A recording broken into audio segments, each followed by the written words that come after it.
Pictures? Is there any pictures? Yes, there are a few photos. No, well, wherever. Where was it? So the media center was back there? The media center was really in the press box. This, yeah. From that far back was the media center. Everybody else worked in the press box. The only people that worked here were the people that needed quotes. Okay. You might could have gotten 12 in if you packed them in like sardines. But 6 would have been better. Wow. But you're standing up. Don't sit up.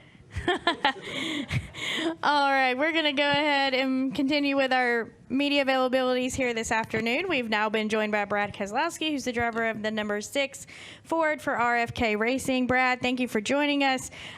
Before we get started with... Am I in here because I'm in the top 10? Is that why I'm in here? How does this work? Yes, all right. and because you drove in the race earlier this week. Yes. Gotcha. Just trying to make sure I understand the But rules and laws and abide by them. But I'll go with the top 10. If you want to keep that one, we'll keep that one going Fair every enough. week. So, okay, we're going to go ahead and start with questions here in a minute. But before we do so, Brad, just give us a little bit of thoughts on, obviously, you were here earlier in the week, so you had that experience of walking into the track then. But also, how does it feel to walk in today with all of the NASCAR Cup Series haulers here? And, it feels like an official weekend now. Yeah, man. I would say, obviously the track's come a long ways. I had never been here until Tuesday. I drove by the track a lot, going up to the mountains with my family and kids and all that. We would drive by here and point out the window at it because you could obviously see it from the road. But I'd never actually been in here before.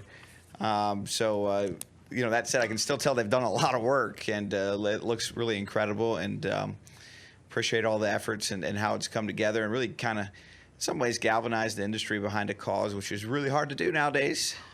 So that's a win. And, I think looking to Sunday's race, this will be a big race to win. Not only is it, the all-star race and everything that goes with it, with the money and the pride and so forth, but, a chance to put your name on a track that has defeated death in a lot of ways. And I think that's going to carry a lot of weight and prestige. All right, we'll go to start with Mark and then go to Matt Weaver, Steve Post, and to Bob Hawkers. Mark Arrow, PRN. You're talking about being top 10. We're halfway through the regular season.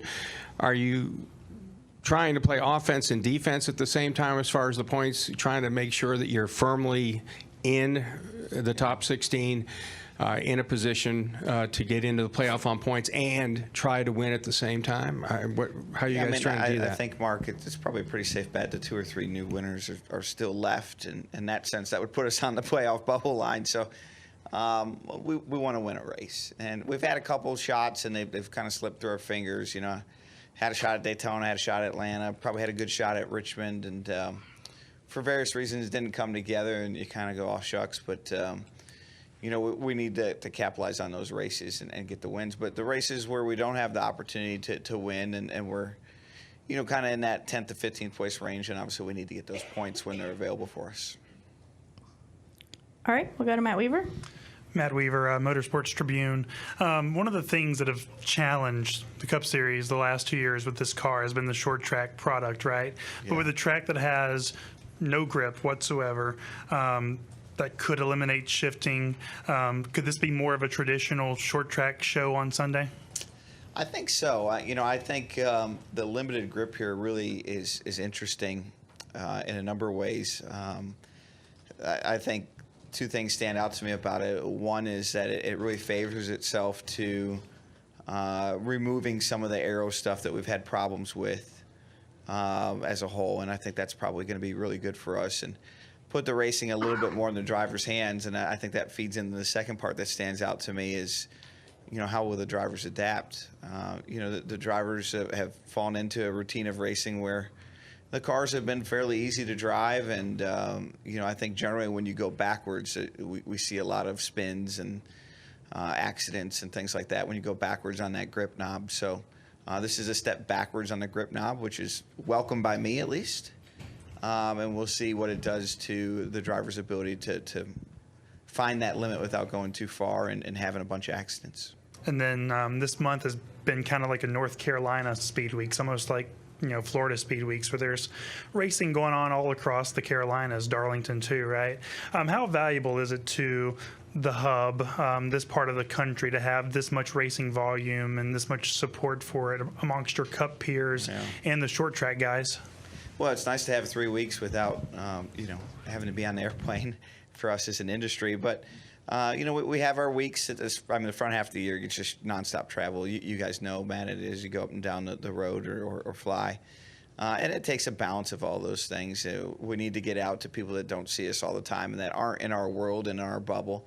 But then we also need to serve the people that are close to us and that do care so much and have been a part of the heritage and history of the sport forever. So I think our schedule strikes a good balance of that, with the first half of the year, of course, being more long-distance travel and things like that, and then this part of the year being closer to the areas that have really helped establish the sport in a time when the weather's good enough to really enjoy it. So it's part of the joys of the NASCAR travel life, is seeing it from all sides, and this is always a fun part of the year for me personally. All right, we're going to go Steve and then up to Bob. Steve Post, Motor Racing Network. Brad, this week Kyle Larson spent a little time at Indianapolis, a place your former employer is very, very tuned in with. Going to do the double next year. Is that something that ever appealed to you, you explored, you'd be interested in? How will you be watching it? Just your take on Kyle doing the double next year. Well, I watched Indy 500 regardless of whether somebody's doing the double, but it's something more to watch, which is always a good thing. And we'll probably bring in casual fans. That's good for both IndyCar and NASCAR. The double is such a unique thing to be able to do in all of sports, especially in motorsports, that I think it naturally garners attention. And in that sense, there was a time where I really wanted to do it, and it was just clearly impossible with OEM relationships. And it's good to see him in a spot where he's able to do it and wants to do it and can do it, and wish him the best. All right, Bob. Bob Hawkers, Fox Sports. From your team owner hat, looking into the future, where do events such as Here fit, potentially Nashville Fairgrounds, how many of those can you have where maybe it doesn't have all the bells and whistles that your sponsors and everybody might want? Well, I think this is a great event for our industry, and I think sometimes we get caught up on things that maybe aren't as important. I'm not worried about coming to tracks like this.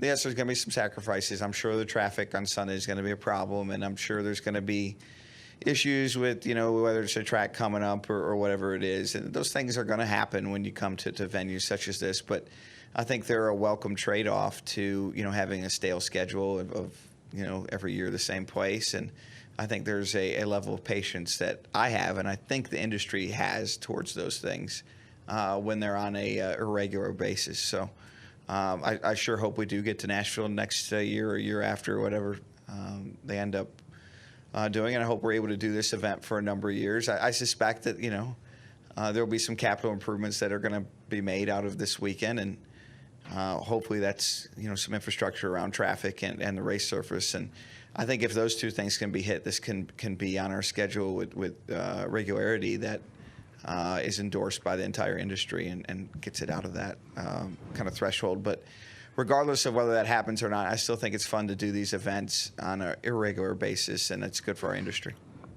All right, we're going to go to Lee and then Claire. Lee Spencer, catchfest.com. Kind of curious, last year when you went to Gateway, it was like the debut there. It's not really a short track, but it kind of felt like a short track. What do you think it was about that track that just kind of made everybody like on edge and just very aggressive? Well, Lee, I think Gateway is a really good racetrack for the next-gen car. It's got multiple grooves on both ends that kind of eliminate some of the aero stuff that we talk about, or maybe not all the way, but partially at least. It's got good speed down the straightaway and then tight corners that make you really search for grip. So, I think there's certain tracks that fit the cars better than others, and Gateway, the way it's laid out and it was set up last year and assuming the same this year, is one of those. All right, Claire. Claire B. Lang, Sirius XM NASCAR Radio. The Pit Crew Challenges tonight. You made some swap at Talladega, Chris Buescher's team. How are your pit crews at RFK stacking up? What do you expect from them tonight? We had practice yesterday day before yesterday, if we can perform today the way we practice, I think we can win it. So we got two really strong pit crews with the 6 and the 17, and I'm very excited about tonight and seeing what we can do. If we can deliver like we have in practice, we've got a really good shot. Talk about the art of coming in to the pit yourself, and for the driver's part of it, how it can be tricky. Yeah, I mean, you just want to get all you can get, right? Everybody's pushing to their maximum limit, and if you step over it, that's it. It's over. You know, a little bit difficult here because you'll have to do your pit stop on old tires. And the rules, NASCAR is making us use our tires from practice, which will be fairly worn out. And so that makes it easy to slide through the box and have all those related issues. So that's one of the things that stands out. But as far as the pit road itself, it's in beautiful condition with being redone, and it should be a great setting for this type of event. And I'm so glad to see it come back. Thank you, Brad. All right, we're going to come up front to Steve, please. Hey, Brad. What a Steve guy Reed. here, man. He's running I know, it's building up a sweat. for the team here. Steve Reed from the Associated Press. Hey, I wonder if you talk about the track itself. I mean, it's going to be a different type of track. Are you looking forward to running it? And any concerns about it holding up? Yeah. Well, I like the fact that they didn't repave it and that they wanted to get at least one race on the original surface. I certainly respect it. You know, I think there's an industry expectation that it's probably not going to go off without a flaw. There'll probably be something, but like I was saying earlier, I think there's some tolerance for that. You know, being that this is an all-star event, exhibition race, and how hard the industry's pulled together to try to get this track back to life. So we'll deal with it as it comes.